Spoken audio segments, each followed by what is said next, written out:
There's a customer out there that pays on time, every time. A customer that gives out multi-year contracts. A customer that is literally required by law to work with small businesses. That customer is the United States government. Stick with me, because by the end of this video, you're going to understand exactly why the government is the best client you've never thought about, and how these 7 businesses are your door in. Let's start with the most obvious one, landscaping. I know what you're thinking. That's it? Mowing grass? Yes, mowing grass. And you can build a 6-figure business doing it. Federal buildings need it. Military bases need it. Post offices need it. National parks need it. The government owns a ridiculous amount of land and property across this country, and somebody has to maintain all of it. In small towns, those contracts are sitting there with almost zero competition. Most people aren't even aware they exist. You don't need a fleet of trucks to start. You need a mower, a trailer, a registered business, and the willingness to show up consistently. That's it. This is probably the most underestimated business on this entire list. Cleaning. Federal courthouses, VA clinics, USDA offices, Social Security offices. These buildings need to be cleaned every single day, weekends too. And the government doesn't want to hire employees to do it. They want to contract it out, which means they need you. The barrier to entry is almost nothing. Cleaning supplies, reliable staff, a registered LLC, that's your starting point. And here's what makes this one special. Government cleaning contracts are often multi-year deals. You win one contract and you've got guaranteed income for 2, 3, sometimes 5 years straight. No chasing clients, no slow months, just steady, predictable revenue. I know people personally who started with one federal building and now run crews across multiple facilities. Started with a mop, now running a real operation. Now we're stepping it up. The federal government spends billions, and I mean billions, every single year on construction and renovation projects. Roads, buildings, bridges, military facilities, federal housing, infrastructure repair.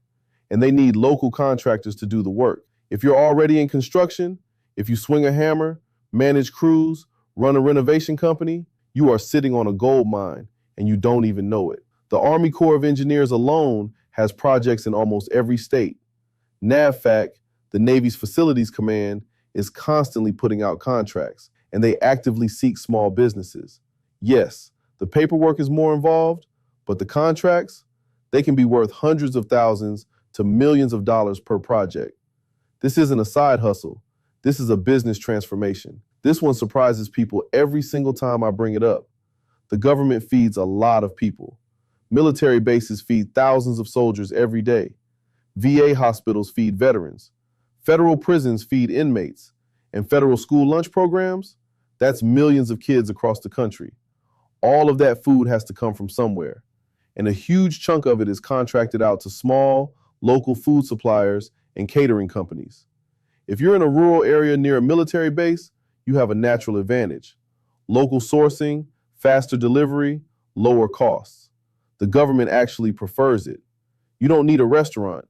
You need food handling certifications, proper licensing, and the ability to deliver consistently and at volume. If you've been thinking about getting into food, this is your lane. Okay, tech people, this one's for you. Here's something most people don't know. There are thousands of federal offices scattered across rural America.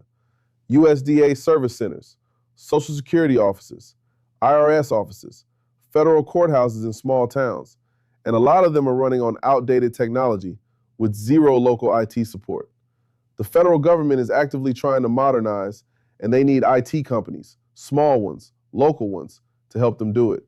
Network setup, help desk support, hardware installation, basic cybersecurity compliance. These aren't rocket science. If you know your way around computers and networks, this is a legitimate path. And because there are so few IT companies in small towns competing for these contracts, your chances of winning are significantly higher than in a big city. Less competition, real contracts, consistent retainer-style income.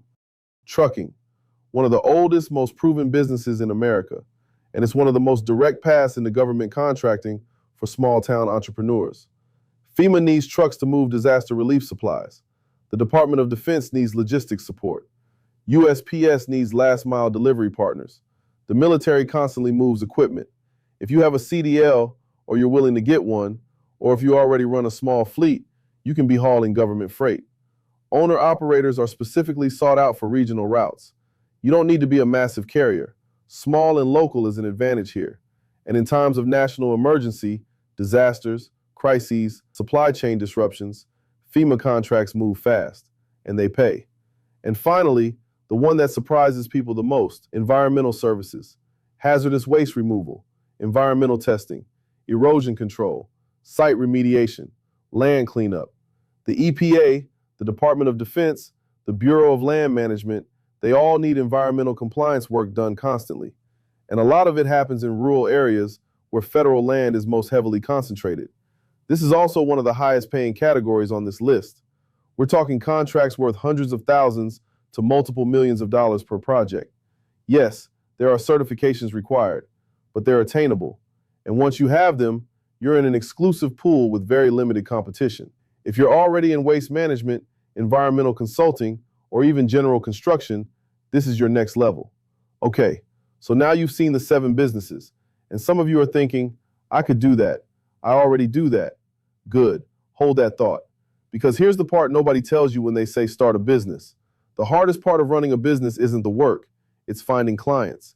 It's cold calling strangers, chasing invoices, losing contracts when someone undercuts your price by $10, building a customer base from nothing. One month you're good, the next month you're wondering how you're going to cover payroll. I've been there. It's exhausting. And that's exactly why government contracting is different. Different in a way that once you understand it, you'll never look at business the same way again. Here's the truth. The U.S. government is the single largest purchaser of goods and services on the planet. It spends over $700 billion every year on contracts. Every single year. And by law, not by preference, by law, federal agencies are required to direct a significant portion of that spending to small businesses. That means they're not just open to working with you. They are literally mandated to find you. There are set-aside programs specifically for small businesses, for women-owned businesses, for veteran-owned businesses, for businesses in economically distressed communities, which is most small towns in America. So while your competition is out here fighting over the same local clients, bidding against each other, cutting prices just to survive, you could be sitting at a table where the customer pays on time, offers multi-year deals, and is legally required to do business with people like you.